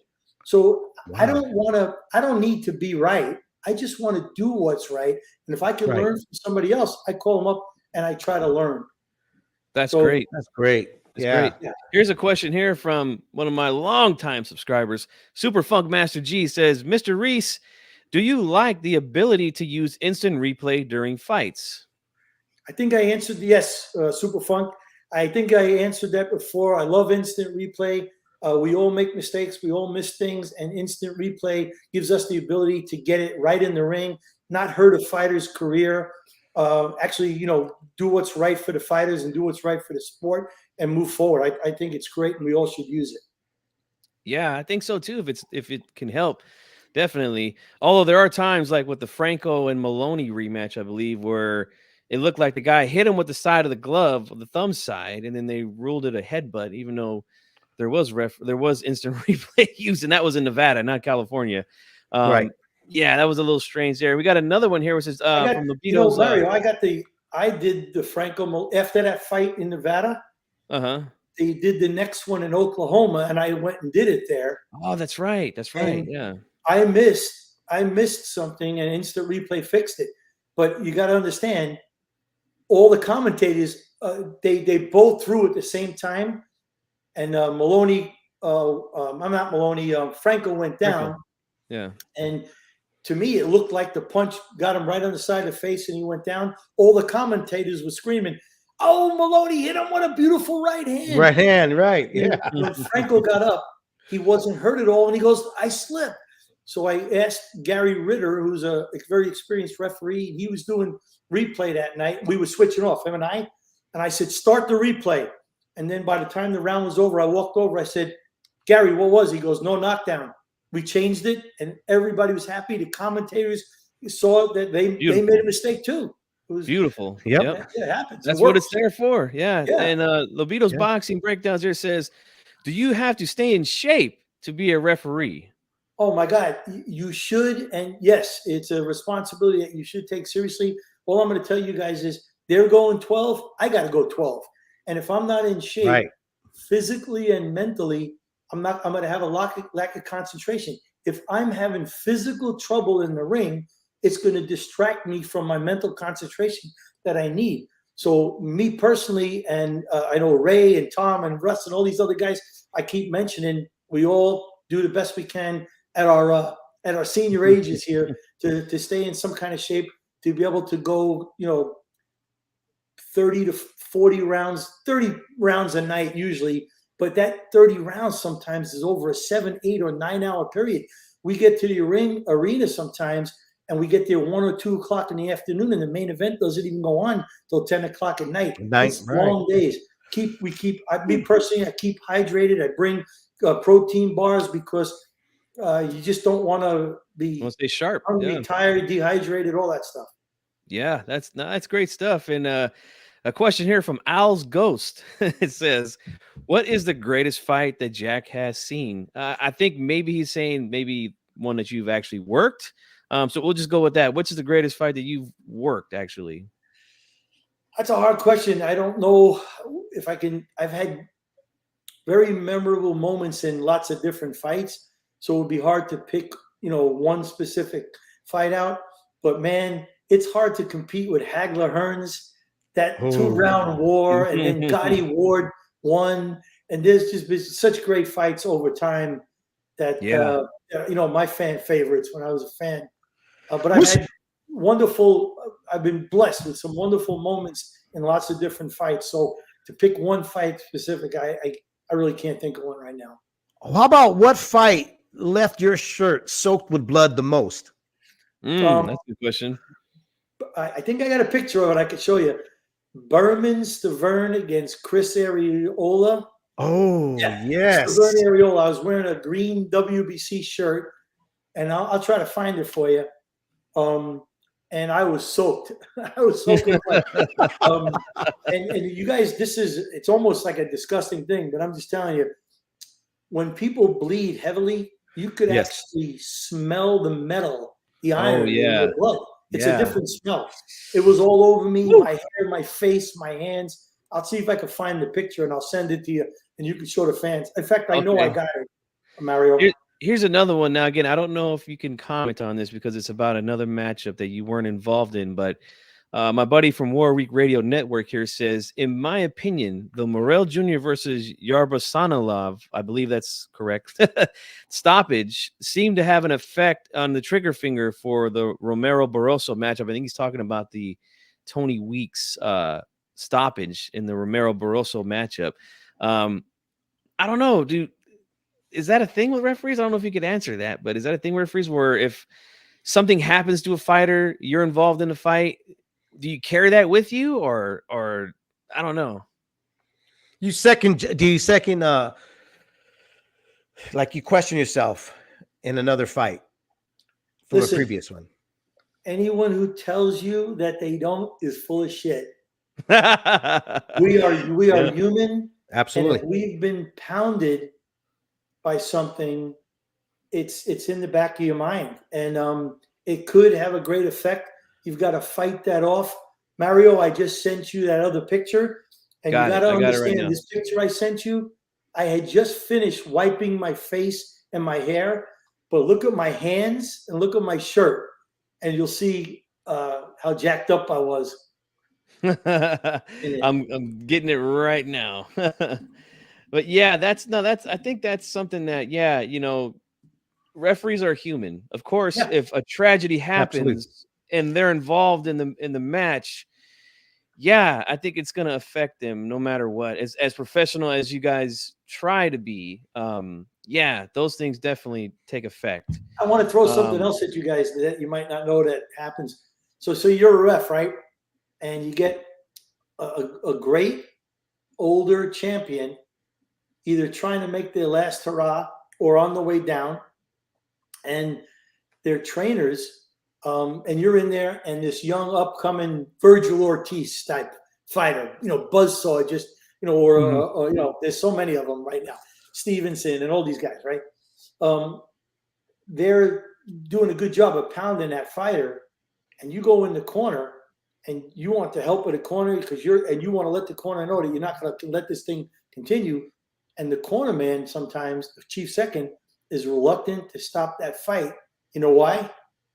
He wants the fighter to know it's time to stop. Oh, wow. So they don't help us sometimes, and we're stuck with it as well. Just another aspect of it. Here's the picture that you sent me. Oh, yeah. So look at my hands. Yeah, they're all full of blood. Yeah. Ooh, man. Yeah, and it was all over my face and hair too. Oh, man. Do you have to go get tested after that, or they leave that up to yourself to go and see? You know what I mean? I married a Latina, and she makes me go get she's like, no, cabron, you're not getting in bed until you go get tested. Well, she starts talking Spanish to me really fast. I know I'm in trouble.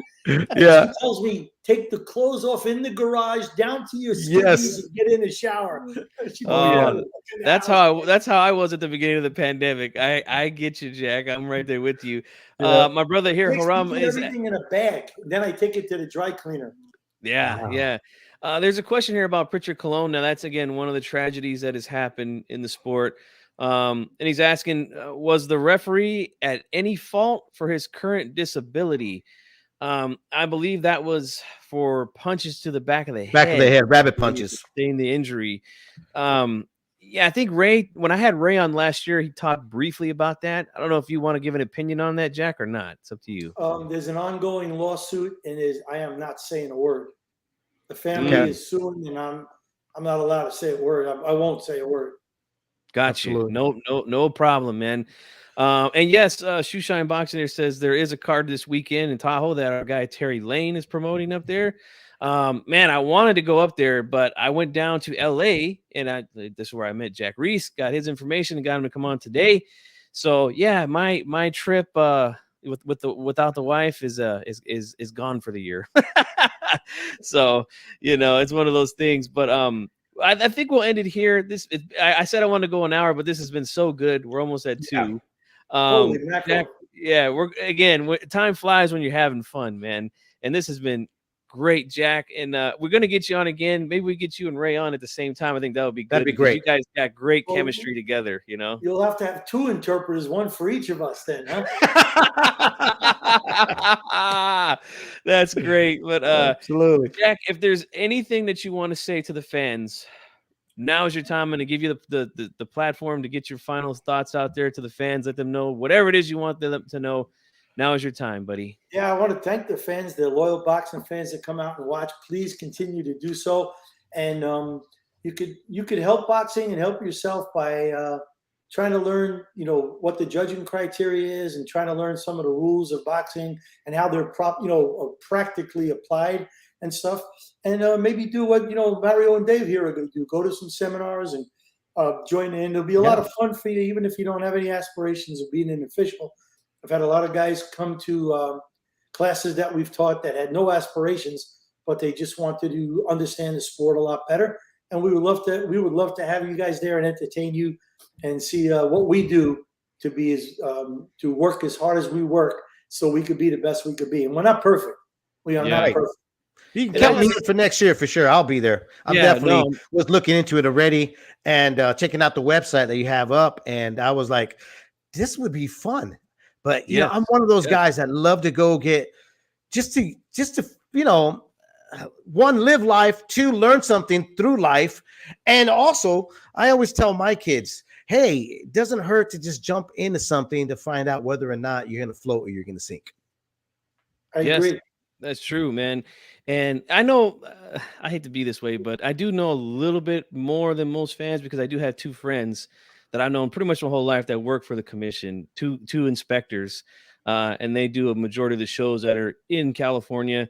So, but as far as refereeing goes, that's completely different. That's why I like to talk with you, Ray, and if I could get any other referee on, I would love to have them on as well, and even a judge in the future, because like you said, that's a big part of fans and their outrage at times when they scream robbery and then they want to blame the commission for corruption and things like that. It's absurd, man.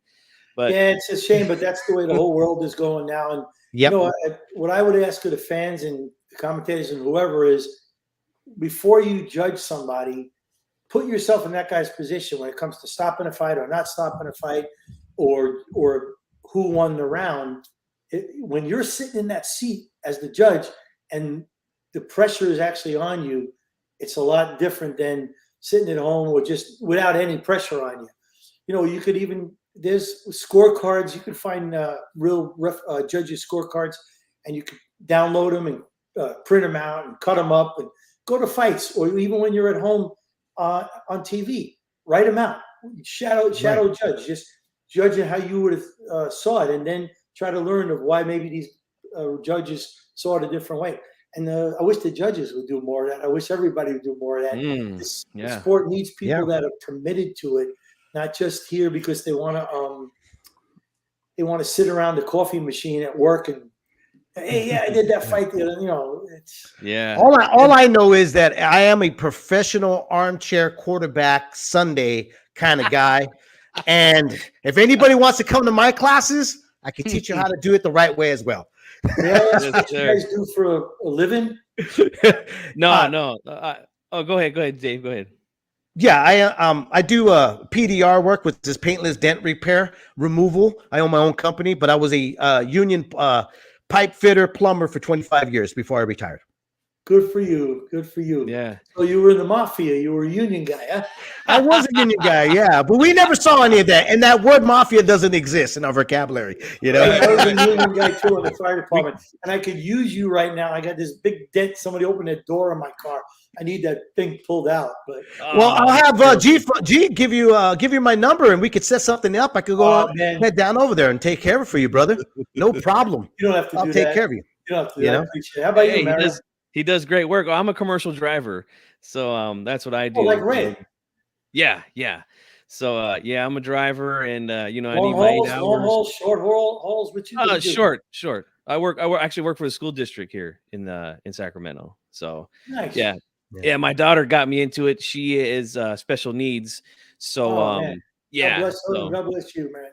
Thank you. I appreciate that. And they all hold a special place in my heart. And it's a great job. It really is. But not as great as your job, man. You get to watch fights, get paid for it. You got the best seat in the house, Jack. And I also want to say thank you again for coming on. This has been great. We're going to get you on again. Absolutely. Hopefully we can get you and Ray on at the same time, because I think that would be. Do I get to vote in that? Do I get a vote in that? Hey, let me tell you guys something real quick. When I met Jack down in Inglewood, or the fight was in Inglewood, but the hotel was in LA. Yeah.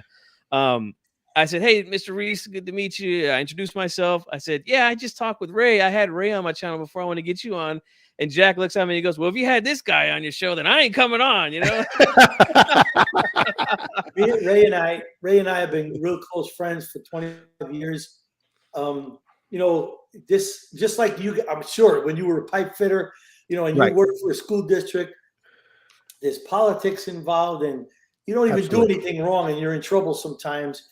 Yeah. And Ray and I have had each other's backs in multiple situations. Ray went off to college for a little bit. Yeah, so he spoke to us about that. Yeah. He's got a checkered past, and he took a little vacation from boxing refereeing. I don't know if he told you about that too. Yeah. Right. Yeah. So people ask Ray, how long you been a boxing referee? 1 year less than Jack Reiss. He got in trouble. But we had each other's backs, and we've been good friends. And it's interesting, we both come from the same side of the railroad tracks. It just, you don't know it. I grew up at a real middle class or upper lower class neighborhood in Coney Island in Brooklyn, and Ray's got his past in East LA and stuff like that. So it was just a good, easy fit with us. Straightforward and telling each other the truth. So, and he's a great guy. And man, that guy has developed. He has become such a better referee than he ever was, and now he's one of the top referees in California, and he's trusted throughout the world. And it's because he really started putting the effort into it, and it's paid a lot of dividends for him. You could see Ray doing mechanics now that he didn't do before. What I mean by mechanics is, sometimes things happen and the referee doesn't do anything, so you don't know what just happened. Everybody's got the camera on the ref because they're waiting to find out what it was. But like in baseball, when if it's a strike or a ball, and when the guy's out or not by the referees, the mechanics. Yeah. Well, Ray has been picking up these mechanics, and he's been doing great and making great judgments and decisions. And but like the rest of us, he's had like what I've had with guys where he let it go a little too long or he stopped a little too quick. It's inevitable with us. Yeah, and I want to ask him about his stoppage with Prograis Cepeda. I got a bone to pick with. No, I'm just kidding. Is there money on one of the guys? No. I just want to ask him because, and I'll ask you this since you're here. Being that Cepeda is a guy who's known for being resilient, going down, getting back up, fighting hard, and even winning some of these fights. As soon as he went down, he kind of I don't even think he counted. I think he just kind of stopped it. So I just wanted to ask him, what did you see in Cepeda to stop it without counting? Because I think as soon as he went down, Ray just said, "That's it." So he must have seen something, and you also got there's a lot of stuff that goes on behind the scenes that you guys might not know about. Yeah, right. Fighters go into get concussions and go into serious comas. And it's 99% of the time it's because they had problem making weight, and they did a dramatic weight cut. And it doesn't happen in the upper weight divisions. It happens with the lower weight classes because 3 pounds to a guy 105 is a greater percentage to 3 pounds to a heavyweight. Right. So when these guys got to lose weight, And I'm telling you guys, I walk into weigh-ins and I go, the guy looks emaciated. He's gray. His face is sucked in. His eyes are sucked in. I go, how is this guy going to fight tomorrow? Sometimes in my own head.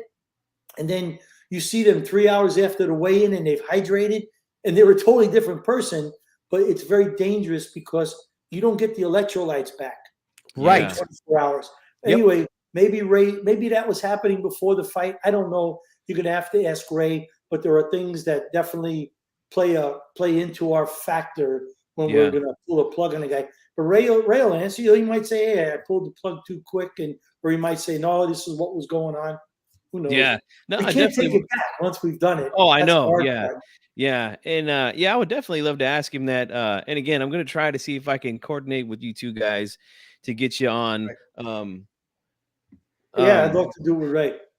We had a good time when I did his podcast. We had a good time. He's really stepped out of his comfort zone, even, from his background and his education level to take on a podcast and be doing such a great job. And I'm proud of him. I'm proud of him that he's my friend, man. Yeah, he's a great guy. He does a great show. Great show too. Pay me for saying that. Well, Jack, we're going to end it here. This has been great. And again, I'm looking forward to getting you guys back on and educating the fans more on other things that we didn't touch on here. But thank you for your time, Jack. And we will definitely love to have you back on. All right. Sincerely, thank you for inviting me. It's a great opportunity. I think that we put out the questions you guys asked and some of your fans. I think we put out some great information that makes boxing better today. We didn't disrespect anybody. We didn't degrade anybody. And we, educated people, I think. So it was a lot of fun for me too. And you understand why I can't comment on certain things. No, absolutely. Absolutely. It was just a pleasure. Pleasure having you. Nice to meet you guys. And I hope I see you guys again. Mario, I hope I meet you again in person. And Dave, I'd love to meet you. Oh, we'll be in person one day. And we'll be at some fights next year for sure in person. And we'll reach out to you, Jack. Are you coming to the Haney Prograis fight? Either of you guys? No. As much as I would want to. Yeah. That's my wife's birthday weekend. The wife's birthday weekend that week. So I'm here, but I would love to. But again, we'll see you. We'll be at some of these fights for sure, Jack. And we'll definitely be in touch. I'm in a totally different situation. My wife is almost completed with she's been with Kaiser for 20 years. They offered her a position to be an RN to go, and they're all expenses paid. She only has 3 more months left, and then she gets to go do the California State. So, like a dummy, I promised her I would do nothing without her for a whole year until she was completed with this whole class thing. And I screwed myself because she doesn't graduate until January. So I'm not allowed to do anything. I'm in the doghouse without even doing anything to be in the reason to be in the doghouse, unfortunately. Hey, Dave, listen, I owe my wife so much, and I have been absent so much because of boxing. I always say boxing is my mistress because it's taken me away from my wife, my kids, my friends, weddings, bar mitzvahs, funerals. I've missed so much of it. I can't even tell you. And the other day, we had to put our 16-year-old dog down, and there was like no way. I had a fight that night. Right. I canceled because when this is all over, it's gonna be us too, And what you're doing, I think is wonderful, helping her to be the best she could be. I mean, she supported you when you were in the union and doing, absolutely. Yeah. So I think it's great. Yeah. I think what you did is perfect. So I get it. Well, I always tell guys this though. They guys tell me like, why would you do that? Well, there's a reason why we've been married for 25 and together for 28 years. Sacrifices. Yep. And the guys who are asking you have been married 28 years to 4 different women. Yeah, exactly. Yeah. Well, I actually have a buddy who's I'm 50, he's 48, and I think he's been married to his hand for 48 years, if I remember correctly. But that's another story. Oh my goodness, I think we'll end it on that one. So, hey, I mean, I've witnessed a guy pour beer over his hand, and I'll go like, "What are you doing?" He goes, "Well, I gotta get it somehow or another. I gotta get it drunk before I go to the room." Okay, It's up to you, brother. Oh, Anyways, man. That's good stuff, man. Anyways, Jack, again, thank you so Nice much, to talk to man. you guys. All right, All brother. right, let's You give too. him a hand All on the right, way take care, out. Referee Jack Bye. Reiss. And Mario, you know I was kidding about being Oh, your yeah. dad. I was just joking. Oh yeah, yeah, No. I got you. No sweat, no sweat. Ray used to get mad at me when I would kid with him like that. Man, you disrespected me. I said, no, I'm joking. We're friends. Anyway, see you guys. All right, All right, brother. You Jack, take care. thank you so much. Thank you. Thank you so much. Oh wow, what an interview, Dave. We're gonna wrap it up here, man. Yes, This has sir. been great. 2 hours. I didn't expect to go that long, but hey, like I said, when you're having fun, this happens, man. It flies. And I even told you, I was like, I think I can only make an hour, dude. And look where we're at now. It's like Yep. 2 hours in, and yeah, I'm But gonna pay guys, for it tonight. But yeah, guys, we all have another guest. Might have another guest coming on tomorrow. We'll definitely Tomorrow we let you do. know about that. We do. Okay, cool. So Yeah, let we them do. know. Let them know real quick, Dave. So tomorrow we're gonna have a lawyer / manager. Has been in the business for at least 25 years. Is Kurt Imhoff, who also was one of the guys that helped develop the Fight City, managed a lot of great fighters in the East Coast. And he's going to come on and we're going to discuss his career, but also the state of boxing while he's on here with us and stuff. So it should be really fun, really interesting. It's going to be great, guys. Again, you know, this channel is all about information and educating the fans on boxing, inside and outside the business, all that stuff, guys. So for my co-hosts, Dave, 97 Rough from Leaving in the Ring, is G Funky Boxing. We're out. We'll see you tomorrow. Be on the lookout Peace. for it.